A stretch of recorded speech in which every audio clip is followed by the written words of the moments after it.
Caribbean सागर के बीच एक परिवार अपनी यॉट पर छुट्टियां मना रहा होता है। माँ जूलिया तैरने के लिए पानी में कूद जाती है। आराम करते समय उसे कुछ अजीब महसूस होता है, लेकिन क्योंकि आसपास कुछ दिखाई नहीं देता, वह सोचती है कि शायद उसका भ्रम होगा। कुछ सेकंड बाद वही अजीब एहसास फिर होता है। इस बार भी कुछ नजर नहीं आता, लेकिन अब वह घबरा जाती है और यॉट की तरफ तैरना शुरू करती है। तभी अचानक कोई उसकी टांग खींचने लगता है और वह मदद के लिए जोर जोर से चिल्लाने लगती है। उसकी बेटी कैसी हेडफोन लगाकर म्यूजिक सुन रही होती है, इसलिए उसे कुछ सुनाई नहीं देता। पति टॉम और बेटा बेन मछली पकड़ने में व्यस्त होते हैं। जूलिया पानी के ऊपर टिकने की कोशिश करती है, लेकिन मुंह में पानी जाने की वजह से चिल्लाना मुश्किल हो जाता है। थोड़ी देर बाद टॉम को एहसास होता है कि काफी देर से उसने जूलिया को नहीं देखा। वह यॉट पर उसे ढूंढता है और फिर अपनी पत्नी को खतरे में देख लेता है। वह बच्चों को बुलाता है, यॉट को उस तरफ ले जाता है और पानी में कूद जाता है। जल्दी से जूलिया तक पहुंचकर उसे संभालता है और यॉट की ओर तैरता है। बच्चे दोनों को ऊपर खींच लेते हैं। परिवार जूलिया को संभालता है, लेकिन जूलिया खुद को समझाती है कि शायद लहरों की वजह से ऐसा हुआ होगा। रात को सब मिलकर बेन का जन्मदिन मनाते हैं। कैसी को उसके बॉयफ्रेंड का कॉल आता है, तो वह लैपटॉप लेकर बाहर चली जाती है। वीडियो कॉल में उसका बॉयफ्रेंड दिखाता है कि शहर के ऊपर बड़े बड़े काले बादल छा गए हैं। कॉल ग्लिच होकर फ्रीज हो जाती है। कैसी यह बात परिवार को बताने आती है, लेकिन टॉम कहता है कि शायद जमीन से दूर होने की वजह से सिग्नल कमजोर है। तभी सबको एक आवाज सुनाई देती है। वे सब बाहर जाते हैं और देखते हैं कि व्हेल मछलियों का एक समूह गुजर रहा है। टॉम समझाता है कि व्हेल मछलियां हमेशा पृथ्वी के मैग्नेटिक फील्ड को फॉलो करती हैं, लेकिन जब तूफान आता है तो वे कंफ्यूज हो जाती हैं। अचानक यॉट जोर से हिलती है और बेन गिर जाता है। टॉम को चिंता होती है कि कहीं यॉट को नुकसान तो नहीं पहुंचा, इसलिए वह डाइव करके नीचे चेक करने चला जाता है। कुछ देर बाद वह सतह पर वापस आता है, लेकिन उसके कंधे पर एक बड़ा घाव होता है। जूलिया तुरंत उसका जख्म सीती है। टॉम बताता है कि पानी के अंदर उसे ऐसा लगा जैसे उसके पीछे कोई बहुत बड़ा जीव था, लेकिन जब उसने मुड़कर देखा तो प्रोपेलर से कट लग गया। वह कहता है कि जो भी चीज थी बहुत बड़ी थी। टॉम को यॉट पर काफी नुकसान दिखाई देता है, इसलिए उन्हें मदद बुलानी पड़ती है। जूलिया बार बार रेडियो पर कोशिश करती है। कैसी फोन पर सिग्नल ढूंढती है, लेकिन कुछ भी काम नहीं करता। तभी कैसी को एक अजीब सा जीव दिखाई देता है और वह चिल्ला उठती है, लेकिन वह तो बस बेन होता है जो मास्क पहनकर मजाक कर रहा होता है। कुछ देर बाद यॉट पूरी तरह बंद हो जाती है और समुद्र के बीच में फंस जाती है। जूलिया रेडियो में एक आवाज सुनती है, लेकिन आवाज इतनी खराब होती है कि उसे कुछ समझ नहीं आता। टॉम परिवार को बताता है कि उनके पास सिर्फ 4 दिन का खाना पानी बचा है और अब उन्हें किसी मछली पकड़ने वाली नाव का इंतजार करना होगा। अचानक रडार पर कुछ डिटेक्ट होता है और परिवार को एक अजीब सी आवाज सुनाई देती है। सब दौड़कर बाहर आते हैं और हैरानी से देखते हैं कि कई सारे उल्कापिंड जमीन पर गिर रहे हैं। जहाँ जहाँ उल्कापिंड गिरते हैं वहाँ बड़े धमाके होते हैं। एक उल्कापिंड पानी में उनके पास गिरता है तो टॉम तुरंत यॉट को चलाने की कोशिश करता है। इंजन मुश्किल से चलता है, लेकिन तभी एक और उल्कापिंड उस इलाके को हिट करता है। परिवार डर के मारे एक दूसरे को कसकर पकड़ लेता है। तभी टॉम को समझ आता है कि जो आग के गोले गिर रहे हैं वे उल्कापिंड नहीं बल्कि सैटेलाइट्स हैं। उसी वक्त बेन देखता है कि यॉट से धुआं निकल रहा है। टॉम चेक करता है और कंफर्म होता है कि इंजन खराब हो गया है। हवा तेज होने लगती है तो फैमिली यॉट के अंदर छुप जाती है, बिना ये नोटिस किए कि कंपास बहुत तेजी से घूम रहा है। यॉट जोर जोर से हिलने लगती है। बेन फिर से गिर जाता है और इस बार उसे चोट भी लग जाती है। लहरें तेजी से यॉट से टकरा रही होती हैं। टॉम स्ट्रगल करके बाहर जाता है और लाइफ जैकेट्स लेकर आता है। तभी पावर चली जाती है। टॉम तुरंत पावर बॉक्स का बटन प्रेस करता है और लाइट वापस आ जाती है। उस वक्त बेन नोटिस करता है कि जूलिया की नाक से खून बह रहा है। जूलिया को चक्कर आने लगते हैं, जबकि कैसी सिंक पर जाकर उल्टी कर देती है। टॉम रेडियो ट्राई करता रहता है पर सिग्नल नहीं मिलता। अचानक एक तेज हाई पिच्ड नॉइज आती है और हवा और भी स्ट्रॉन्ग हो जाती है। जूलिया दरवाजे बंद करने की कोशिश करती है, पर एक हैच खुल जाता है और हवा खिड़कियां तोड़ने लगती है। टॉम एक फ्लेयर जलाता है और थोड़ी देर बाद अंधेरा छा जाता है। अगली सुबह फैमिली शॉक में उठती है कि वो स्टॉर्म से बच गए हैं, लेकिन यॉट आधी तबाह हो गई होती है। जब वो बाहर आते हैं तो देखते हैं कि समुद्र का पानी गायब हो गया है और यॉट अब जमीन पर अटकी है। सब ये देखकर शॉक में आ जाते हैं। कैसी सिग्नल चेक करती है पर नेटवर्क बिल्कुल डाउन होता है। बेन 2 मरे हुए केकड़ों से खेलने लगता है। टॉम कंपास चेक करता है और देखता है कि वो उल्टा हो गया है। ये आखिरी बार 7 लाख साल पहले हुआ था। कैसी को लगता है कि उसका बॉयफ्रेंड मर गया होगा और वो टूट जाती है। जब जूलिया उसे समझाने आती है तो कैसी उसे दूर कर देती है और छुपने चली जाती है। जूलिया और टॉम बची हुई सप्लाईज देखते हैं। बेन अपने बर्थडे बलून्स एक पत्थर से बांध देता है ताकि शायद कोई बचा हुआ सर्वाइवर देख ले। टॉम फिर रेडियो ट्राई करता है और इस बार एक आदमी से कनेक्शन हो जाता है। उसका नाम नाव होता है और वो एक सबमरीन का कैप्टन होता है। उसकी सबमरीन भी लैंड पर अटक गई है। वो कंफर्म करता है कि मैग्नेटिक पोल्स रिवर्स हो गए हैं, इसलिए ओशन पीछे हट गया है और जमीन डूब गई है। वो कहता है कि उसने अभी तक और सर्वाइवर्स नहीं देखे और कम्युनिकेशन सिस्टम्स बिल्कुल डाउन हो गए हैं। वो मजीद ये भी कहता है कि पोल्स फिर रिवर्स होंगे और शायद एक हफ्ते में समुंदर वापस आ जाएगा। वो फैमिली को वार्न करता है कि जितना हो सके ऊंची जगह चढ़ जाओ, क्योंकि जब पानी वापस आएगा तो वो बहुत खतरनाक होगा। वो बोलता है उसका पार्टनर क्रैश में मारा गया और सबमरीन में बस 3 लोगों की ही जगह है। जूलिया और टॉम उससे कहते हैं कि प्लीज हमारे बच्चों को बचा लो। वो उन्हें अपने कोऑर्डिनेट्स दे देता है। टॉम कैलकुलेट करता है कि सबमरीन तक पहुंचने में 2-3 दिन लगेंगे। वो फैमिली से कहता है आज रात अच्छे से आराम कर लो, कल सुबह हम निकलेंगे। अगली सुबह फैमिली सामान पैक कर रही होती है, तभी टॉम को पास में कुछ हिलता हुआ दिखता है। वो एक लंगड़ा आदमी होता है जिसके हाथ में हार्पून होती है और साथ में एक कुत्ता लगातार भौंक रहा होता है। टॉम उसके पास जाता है और उसे पानी की बोतल देता है, लेकिन वो आदमी कुछ ऐसी भाषा में बोलता है जो टॉम समझ नहीं पाता। पानी पीने के बाद वो अजनबी अचानक टॉम के सिर पर बोतल मारता है और चेहरे पर जोर का लात मार देता है। जूलिया डर के मारे भागती है, लेकिन तब तक देर हो चुकी होती है। वो आदमी टॉम के पेट में हार्पून घुसा चुका होता है। टॉम कुछ पल तक तड़पता है और फिर वो उसकी गर्दन भी काट देता है। फिर वो आदमी जूलिया के पीछे भागता है और उस पर हार्पून फेंकता है, जिससे उसके कंधे में चोट लग जाती है। जूलिया दर्द सहते हुए यॉट के अंदर भागती है और बच्चों को बोलती है कि छुप जाओ। वो दरवाजा लॉक कर देती है। कैसी और बेन सोफे के अंदर घुस जाते हैं। जूलिया उन्हें फ्लेयर गन पकड़ाती है और खुद एक चाकू लेकर बाथरूम में छुप जाती है।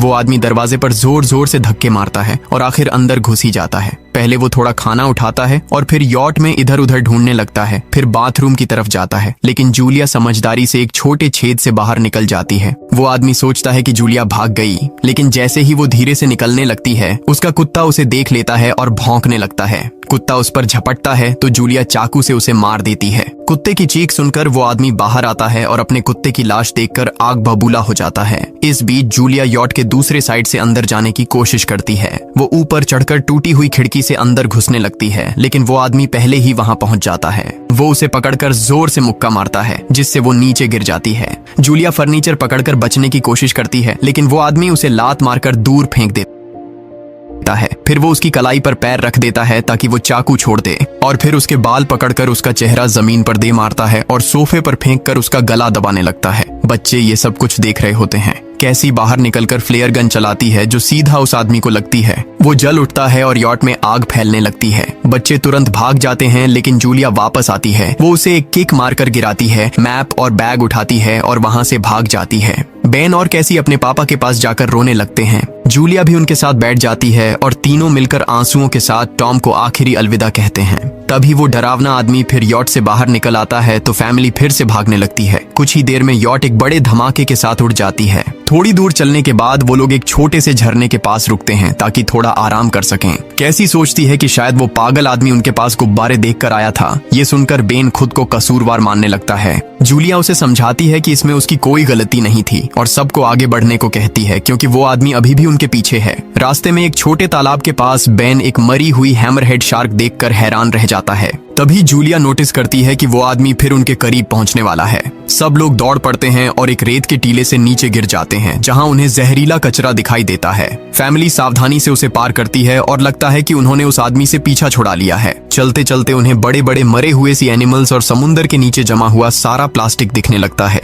बेन धीरे धीरे चलने लगता है तो जूलिया समझ जाती है कि वो डिहाइड्रेशन के करीब है। वो सबको रुकने को कहती है। जब वो पानी की बोतल देखती है तो उसे झटका लगता है। बोतल में पानी लगभग खत्म हो चुका होता है। कैसी को एहसास होता है कि शायद उसने बोतल ठीक से बंद नहीं की थी। जूलिया गुस्से में चिल्लाती है कि उसकी लापरवाही की वजह से पानी खत्म हो गया। कैसी जवाब देती है, क्या फर्क पड़ता है, वैसे भी हम बचने वाले नहीं हैं। दोनों के बीच लंबी बहस होती है, फिर भी फैमिली आगे चलती रहती है। कुछ देर बाद उन्हें एक क्रैश हुआ प्लेन मिलता है। अंदर कुछ हिलता डुलता देख सब डर जाते हैं, लेकिन वो सिर्फ कुछ पक्षी होते हैं। फैमिली तय करती है कि रात यहीं प्लेन के अंदर गुजारेंगे। वो थोड़ा सा स्नैक शेयर करते हैं और जूलिया को टॉम की जैकेट में एक फैमिली फोटो मिलती है, जिसे देखकर उसका दिल टूट जाता है। कैसी पूछती है, मॉम आप और डैड की लव स्टोरी क्या थी? जूलिया मुस्कुराकर बताती है, टॉम हॉस्पिटल में मेरा पेशेंट था। फिर एक दिन उसने फूल और एक प्यारी सी कविता देकर अपना प्यार जताया था। रात के बीच में कैसी प्लेन से बाहर जाती है। तभी वो डरावना आदमी उसे पीछे से पकड़ने की कोशिश करता है, लेकिन जूलिया अचानक पीछे से उस पर टूट पड़ती है और बार बार चाकू से वार करके उसे उसे मार देती है।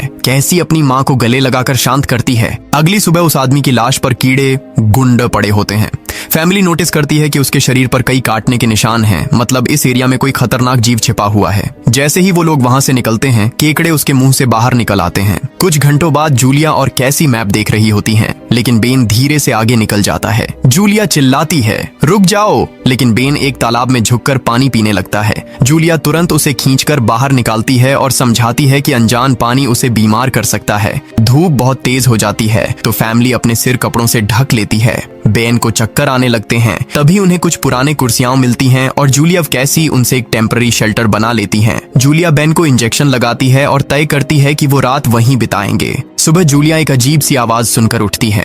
बाहर जाकर देखती है तो क्रैब्स का एक बड़ा झुंड उनकी तरफ आ रहा होता है। वो तुरंत बच्चों को उठाती है और तीनों भागना शुरू कर देते हैं। भागते भागते उन्हें एक बड़ा कार्गो शिप दिखाई देता है। वहाँ 3 क्रू मेंबर्स जिंदा होते हैं। एक औरत उनकी मदद करना चाहती है, लेकिन बाकी 2 आदमी मना कर देते हैं और तीनों फैमिली को बाहर छोड़कर कंटेनर लॉक कर लेते हैं। क्रैब्स पास आ जाते हैं। जूलिया बच्चों को कंटेनर के ऊपर चढ़ाती है। खुद जब चढ़ने लगती है तो क्रैब्स उसके पैर को जोर से काट लेते हैं। बच्चे उसे खींचकर ऊपर चढ़ाते हैं, नहीं तो वो नीचे गिर जाती। कंटेनर के एक छेद से आधे क्रैब्स अंदर घुस जाते हैं। क्रू मेंबर्स फायरिंग शुरू करते हैं, लेकिन क्रैब्स उन पर हावी हो जाते हैं और दोनों को मार डालते हैं। आखिरी आदमी छत के होल तक पहुंचता है, लेकिन क्रैब्स उसे भी नीचे खींच लेते हैं और वो भी मर जाता है। जूलिया अपने जख्म पर पट्टी बांधती है और बेहोश हो जाती है। कुछ देर बाद जब वो उठती है तो खुद को रेत के तूफान के बीच अकेली पाती है। वो घबराकर बच्चों को ढूंढने लगती है। एक मरी हुई औरत का हथियार उठाती है और जोर जोर से चिल्लाती है। कैसी उसकी आवाज सुनकर लौट आती है और बताती है कि वो और बेन मदद ढूंढने गए थे, लेकिन कोई नहीं मिला। फिर दोनों बेन से मिलते हैं, जिसे एक खुला कंटेनर मिलता है जहां वो तूफान खत्म होने तक रुक सकते हैं। जूलिया टॉम का लाइटर निकालती है और अपने जख्म को जलाकर बंद करती है, जो बेहद दर्दनाक होता है। तूफान थमने के बाद उन्हें एक और कंटेनर मिलता है जिसमें बहुत सारी पानी की बोतलें होती हैं। बॉडीज चेक करते वक्त उन्हें एक रेडियो और एक गन भी मिलती है। जूलिया नाव से संपर्क करती है और बताती है कि मैप खो गया है। इस पर नाव बताता है कि उन पर आर्थ्रोपॉड्स ने हमला किया था, वो अब इसके जीव हैं, जो ऑक्सीजन की वजह से पूरी तरह पागल हो चुके हैं। अब नाव फैमिली को जल्दी करने को बोलता है, क्योंकि उसके इंस्ट्रूमेंट्स ने कैलकुलेट किया है कि समुद्र उम्मीद से ज्यादा जल्दी वापस आएगा और उनके पास सिर्फ कुछ घंटे बचे हैं। वो एक फ्लेयर शूट करता है और फैमिली उस दिशा में चलना शुरू करती है। लंबी वॉक के बाद फैमिली को एक टूटा हुआ टॉयलेट मिलता है जिसमें बेन पेशाब करता है। अब वो लोग आखिरकार सबमरीन को पास ही देख लेते हैं, लेकिन वहां पहुंचने के लिए उन्हें एक बड़ा चट्टानी रास्ता पार करना होगा। जैसे ही वो रास्ते से गुजरते हैं, दीवारें हिलने लगती हैं और पत्थर गिरने लगते हैं, जिससे एक भयानक रॉक स्लाइड हो जाता है। जूलिया तुरंत अपने बच्चों को साइड में धक्का देती है और खुद भी पीछे हट जाती है ताकि कुचली न जाए। अब एक पत्थर की दीवार उनके बीच आ गई है। जूलिया बच्चों से कहती है कि वो बिना उसके आगे बढ़ जाए, लेकिन कैसी मना करती है और जोर देती है कि उसकी माँ को चढ़ने की कोशिश करनी चाहिए। बहुत बहस होती है और चिल्लाने के बाद जूलिया वादा करती है कि वो बाद में अपने बच्चों को ढूंढ लेगी। मजबूर होकर कैसी अपने भाई को खींचकर आगे ले जाती है। बच्चे चट्टानी रास्ता चढ़कर सबमरीन की तरफ भागते हैं, लेकिन वहां पहुंचकर देखते हैं कि नाव बाहर खून में लथपथ पड़ा है। वो समझाता है कि उसके लिए सब खत्म हो गया है और अब बच्चे सबमरीन ले सकते हैं। ये सोचकर कि एक एक्स्ट्रा जगह होगी, कैसी वापस अपनी माँ को ढूंढने भागती है। तभी जूलिया केकड़ों को आता देखती है और वो फायरिंग शुरू कर देती है। कुछ केकड़ों को वो मार देती है, लेकिन झुंड बहुत बड़ा होता है और सबसे लड़ना मुश्किल हो जाता है। उसी वक्त कैसी दीवार के ऊपर दिखाई देती है और हाथ आगे बढ़ाती है तो जूलिया अपने घायल पैर के बावजूद तेजी से चढ़ना शुरू करती है। कैसी की मदद से वो दूसरी तरफ पहुंच जाती है और दोनों साथ में सबमरीन की तरफ भागते हैं। बेन पहले से ही ऊपर खड़ा होता है और फायर खोल देता है ताकि केकड़े डिस्टर्ब रहें जब तक फैमिली ऊपर चढ़ जाए। केकड़े नाव के शरीर तक पहुंचते ही तुरंत उसे खाने लग जाते हैं। जूलिया गन उठाती है और फायरिंग जारी रखती है जब तक बच्चे अंदर चले जाएं। जब वो सुरक्षित हो जाते हैं, जूलिया समझती है कि गोलियां खत्म हो गई हैं, तो वो गन केकड़ों पर फेंक देती है और अपने बच्चों के साथ अंदर चली जाती है। फैमिली हैच को अच्छे से लॉक करती है और खिड़की से केकड़ों को सबमरीन के चारों तरफ देखती है। इसी वक्त समुद्र वापस आ जाता है तो तीनों तुरंत अपनी सीटों पर बैठकर बेल्ट पहन लेते हैं और एक दूसरे का हाथ पकड़ लेते हैं। तेज लहरें सबमरीन को जोर जोर से इधर उधर फेंकना शुरू कर देती हैं, जिससे जूलिया को पूरी जर्नी के विजन दिखने लगते हैं और कैसी उल्टी कर देती है। जल्दी ही वो हाई पिच आवाज वापस आती है और फैमिली बेहोश हो जाती है। कुछ देर बाद जूलिया और बच्चे होश में आते हैं और खुद को जिंदा देखकर खुश होते हैं। वो हैच अनलॉक करके बाहर निकलते हैं और देखते हैं कि लहरों ने सबमरीन को एक तबाह शहर में गिरा दिया है। यानी अब जिंदा रहने और नया जीवन शुरू करने की उम्मीद है। और यहीं पर फिल्म खत्म होती है। चैनल को सब्सक्राइब करना न भूलें और बेल आइकन जरूर दबाएं ताकि आपको ऐसे ही मजेदार वीडियो मिलते रहें। देखने के लिए धन्यवाद।